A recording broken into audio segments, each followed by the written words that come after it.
All right, what's up, guys? This is Crypto Clutch. So yeah, it's been about like 7 months since I've last made a video. I definitely made videos, in between, mostly about this setup. Um, However, I didn't really ever edit them or post them, mostly just because I don't know. I haven't had a lot of motivation for mining recently. I did have my Chia stuff running for about a month, and then this server died. It would not post. I tried a couple different things, and I believe either the motherboard died or the CPU 2 died. So one of those two things died, and it was a lot of work to get it set up. I mean, I've tried to just kind of change the host system from this server to one of these servers, but that also didn't go super well. So Chia's just been kind of sitting here, but I do plan on trying to get that going today. But I have more exciting news, which some of you guys who are watching this know, because I've talked about it with Red Panda, and we talked about it on several of his streams.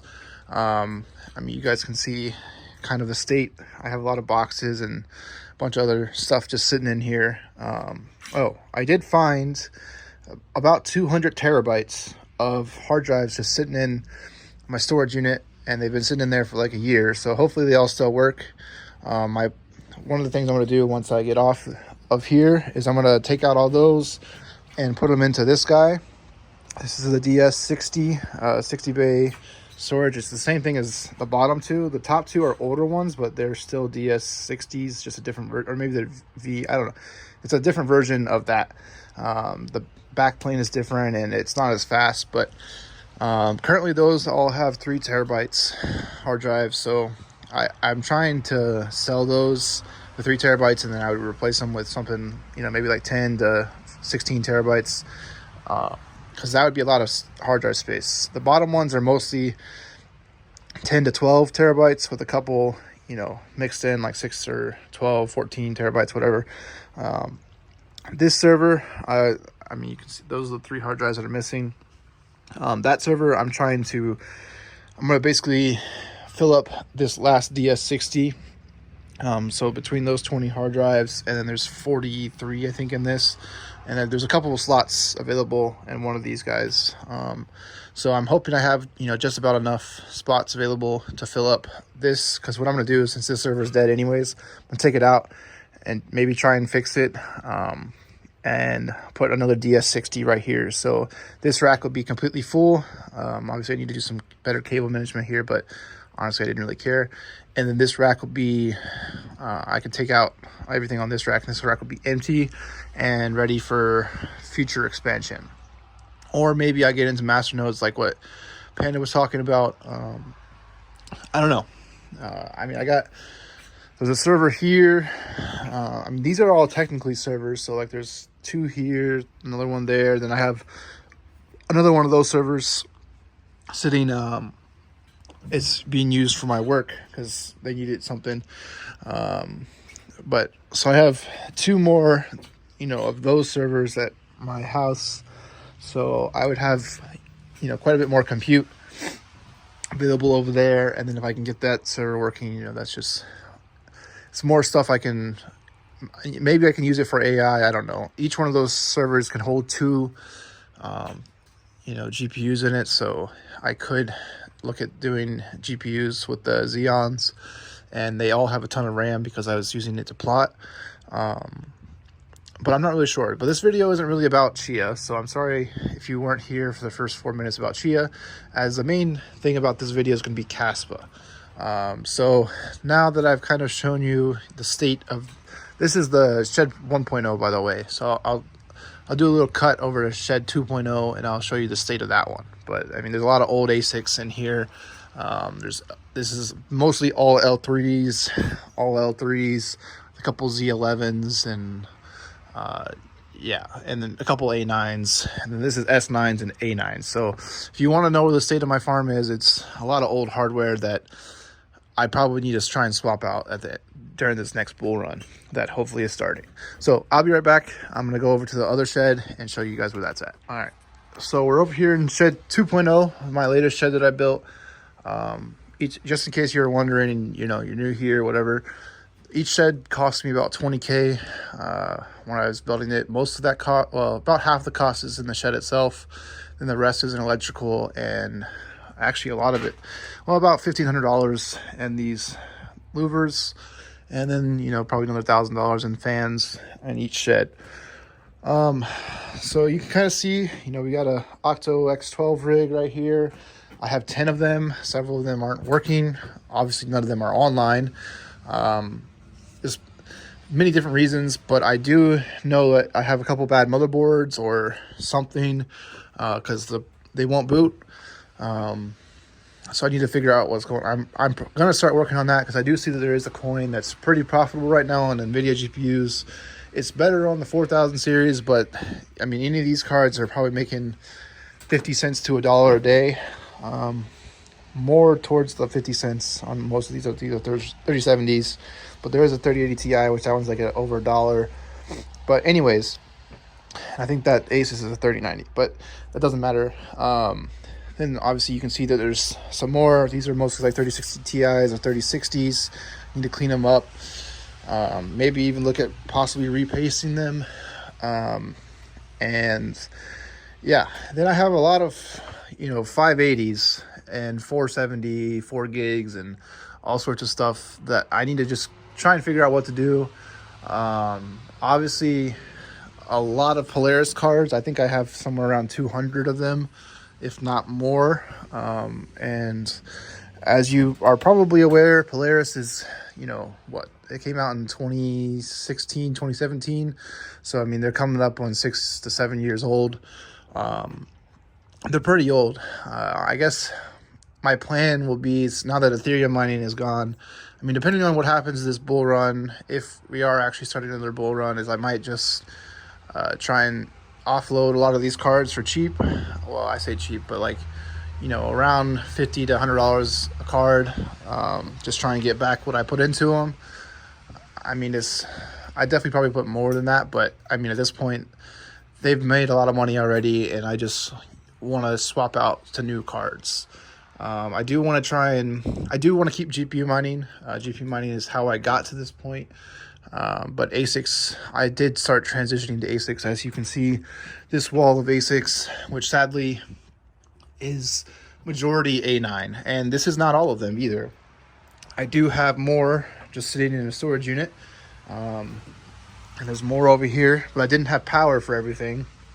I mean, maybe I did if I redid Shed 1.0, the racks in there, because it's just a lot of wasted space.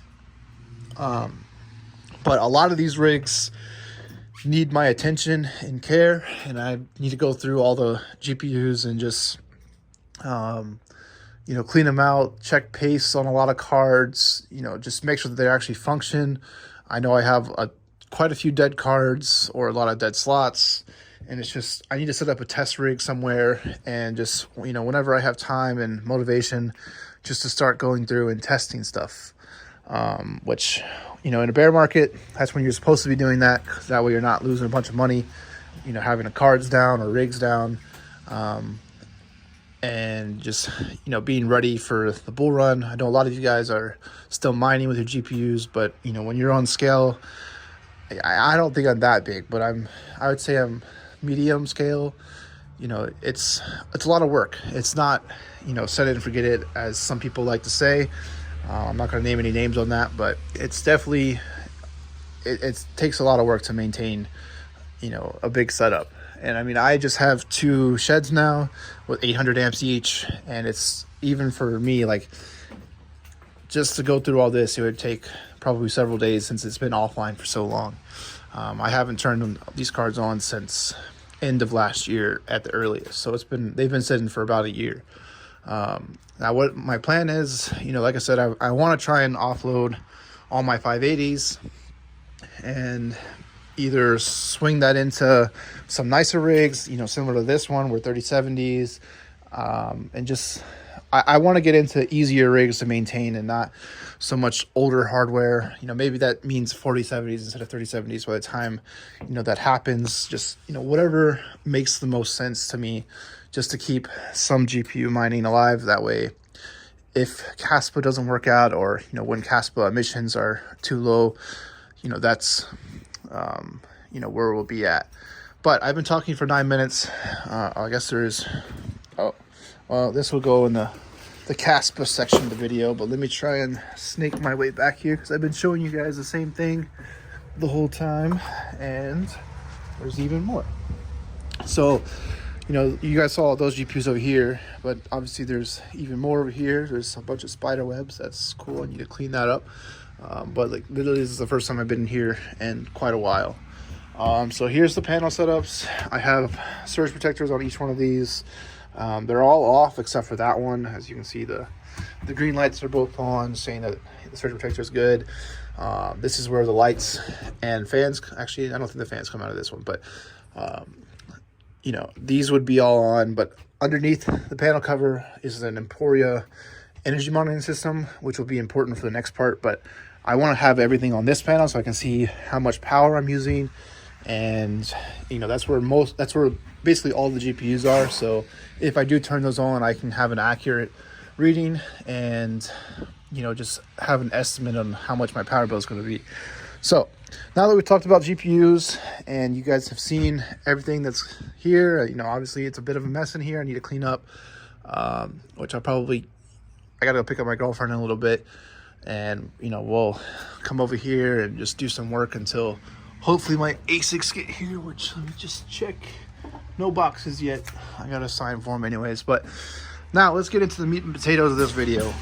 Now that you guys are bored, I'll definitely put a timestamp to this point, so that way you guys, if you didn't want to talk about GPUs or listen to me talk about GPUs, you'll be coming right here.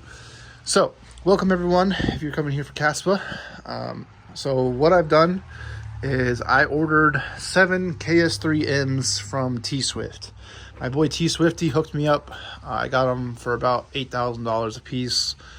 You guys can do the math on what that cost me. It's quite a lot. I'm excited and also extremely nervous, as this is my first purchase in a while. And I don't really want to lose the money I've, put in, but if it happens, it happens. But I mean, at time of recording, which is December 1st, which is hopefully when this video is going to go out, they're estimated to make about $900 a day. Obviously, I know that a Kaspa emission schedule means that just that alone is going to drop the profits 5% every month if the price stays the same, which if you look at the monthly candle, it's probably not going to, because it's gone up so much. I expect a small pullback, or it could just keep going up. Who knows? I believe in Kaspa. The people behind it are very smart. They know what they're doing. I'd be very surprised if it does not succeed. In saying that, I understand the risk that I'm taking in buying these 7 ASICs. I essentially needed to be running full tilt for 2 months at current rates in order to get my money back, which is pretty good. I'm expecting closer to a 4 to 8 month return on my investment, maybe sooner, but obviously I expect to make more than just my money back, because I mean, yeah, I would have the ASIC still, and they would probably still be worth more, or worth a decent amount in 2 months after they pay themselves off. But my goal is not really just to double my money. I want cash flow to be a long-term play, and I'm hoping that this really goes well. Now here's the Z15. I do plan on turning that guy on when the other ASICs get on. My power rate has gone up substantially. As you guys who have watched this channel since I started mining back in like 2019 or 2020, I don't remember when I started posting videos, but back then my rate was about 6.5 cents per kilowatt hour. Now I haven't even gotten a bill recently, but the cheapest I've seen it recently was 9.5 cents, and I think there's been another rate increase of about a penny, so it might be up to 10.5 cents. I won't be able to know that for sure until obviously I'm running for a month and I can tell. Obviously it doesn't matter for the Kaspa ASICs, it doesn't matter more for my GPUs and my C15 and other ASICs that I have. The A9s not until the big bull run do I expect those to be turning back on, And just like if you watch the first part of this video, just like the Polaris video, the Polaris cards, I want to get rid of all of these. I want to get rid of all my old equipment and switch to new equipment that's more efficient. Just because I'm tired of dealing with hundreds of devices that, you know, I can get for cheap, but they don't make much. That was my original plan, is, you know, buy up all the stuff that people were selling, just basically purging off. And then I could, since I had up cheap power and I had space and power, and then I could, you know, just buy that up and then run it and try and roll that into newer stuff. But it kind of worked, but it also kind of didn't. I definitely lost quite a bit of money on those A9s. Well, the first batch I did okay. The second batch of, I think I bought 100 of them or something like that. I don't know. But that second batch I definitely lost money on. Well, it's only a loss if, you know, I sell them for a loss. So I still have them. I could potentially make my money back on them. But I don't know. The new Z15 Pros are out. You know, they're way better than the A9s. But, you know, maybe if Zcash decides to moon or something, then I have a chance of making money again. But obviously I do want to try and sell all of those off. Same for the L3s, but most of those are my dad's, so that'll be his choice to make. But back to Kaspa. So what I have done and what I plan to do is I have bought 3 of these little, if I can pick up, it's really cold in here, you can probably see my breath sometimes. I have picked up this Hydronaut from Amazon. This is I think a half, I don't remember. I don't see the amount that's in here. Oh, 2.6 grams. So it's a 2.6 gram tube. It has a little spreader. Basically what I want to try and do is, once I get the ASICs, which will hopefully be today, it says on DHL that they'll be delivered today. Once I get them all turned on, I'll check all the temperatures, you know, once they're mining. If any of them are kind of warm, I want to repaste them and just see what the difference is. If I get any more hash rate, if I lower the wattage, you know, anything like that. Also, if I can just get the temperature down, that, you know, increases the lifespan since they're not running as hot. Sadly, the limit on KS3Ms and maybe even the chips itself, I don't know, is not really the chips not being able to overclock, but it's the power supply. They're limited to 3,400 watts, and they come from the factory basically pulling that. The only way you can really overclock it even more is if you take off the 4 fans, because each fan is like 25 watts or something like that, and you put on a shroud, and then you have a AC infinity fan, external fan forcing air through it. Then you can overclock a little bit more, which is how you do the KS3s and all that stuff. However, I don't plan on doing any of that. I just want to test out my theory with the Hydronaut and see, according to the specs, this thing is supposed to do like, I think 10 watts or something like that. It's supposed to be like way better than whatever is on there. Obviously I've never used Hydronaut before, but that's what they claim. So then I bought more of these cables from their C20 to C19 from, whatever Panda recommended, that store, Infinite Cables or whatever. So I think I needed a couple, so I bought a couple of these just to have extra. Only thing I haven't bought yet that I want to get is an extra power supply for the KS3Ms in case one of them dies or blows up, just so that way, you know, if it does die, I can just swap it quickly, then get that one R-made and, you know, have it mining instead of waiting several days for a new power supply to come in, especially when each machine is making, you know, $100 a day plus. I mean, even if it's less than $100 a day, it's still really good.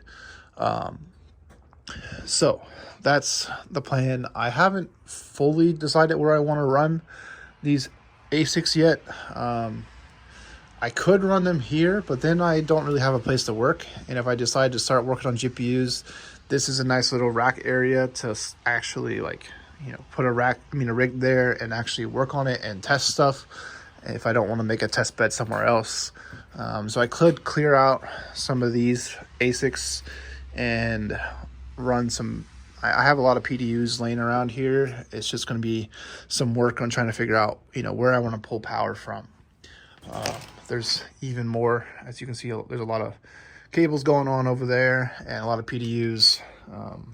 So that's my current plan that's my two ideas, is either run it here, have 7 of them here, or clear off a rack or something like that. Or maybe I even distribute the heat. I mean, it's going to be about 23,000 watts, I think, which is, nothing to sneeze at. I mean, it's not, this whole shed can do 150 kilowatts. So it's, not even a quarter of my total power, but I don't obviously want to have one hot section and then it be cold everywhere else. So I could spread them out over here, because there's lots of PDUs over here on the Asics. There's lots of PDUs on each rack, basically. So I still need to figure out exactly what I want to do for that. As far as internet goes, I'm not really sure. I'm probably going to just use like one switch like this, or maybe one from it's hard to tell, but there's a switch underneath there that, they all daisy chains. Like if you follow this fiber, it goes to this switch, and then this daisy chains to a switch on this rack. And then I would have fiber coming from my other shed. There is fiber being ran nearby me, and it will be available to this location. I do want to get them to run it in here, especially now that I'll have, some servers and stuff, and just being able to host my own, like game servers or whatever at 1 gigabit up and down will definitely be very nice. I also do have an announcement about, it's not done yet, but I do have a web store. It's bitmint.us. I plan on selling some ASICs and selling power cables and just random stuff that you might need for mining. I know there's lots of other places that you can buy them. If you buy an ASIC from me, it's going to be basically coming from T-Swift. The only real advantage of buying from my store instead of T-Swift would just be that I would, I would be basically doing all the back end work of delivery and tracking and all that stuff. So I'm not saying like my prices are going to be a little higher, because obviously I have to make money on my store and I'm trying to survive still. My current job does not pay a lot, and it's just, mining hasn't been great. But I've tried to keep my prices reasonable, unless I'm trying to sell the 7 that I have. Then I'm just going to post them on there, and they'll be the going rate, but the bitmint.us will be, it's a legit store. It's on Shopify. So, I mean, I'm going to integrate Coinbase Pay. That way, if you guys want to pay with crypto, you can do that. And it'll just be easier. I have an eBay store, but eBay just takes way too much cut. I mean, they do bring a lot of traffic, but they also hold funds, and that makes it hard to place ASIC orders. So it's just, it'd be easier for me to deal with my own shop. So yeah, that's that announcement. I'll probably make, once I start making some more videos, Penna wants me to track all the money, all the Kaspa I make from my ASICs. So, obviously I'm going to try and do that, and then I'll keep you guys updated on those. And then obviously as I work on GPUs, maybe I do some live streams or something like that in order to just kind of show the progress of rebuilding all these GPUs, which I know some of you guys will really like. So I know this is a really long video. I'm sorry about that, but it's been a really long time since I've updated you, and I've been delaying this. But now that I have something really big coming in, I need to start working on what I want to do. So I hope you guys enjoyed this video. It's been a long road getting here, but we're here. I'm glad that all of you guys are still in the mining space, and that everything goes well for you guys. So it's Crypto Clutch signing out.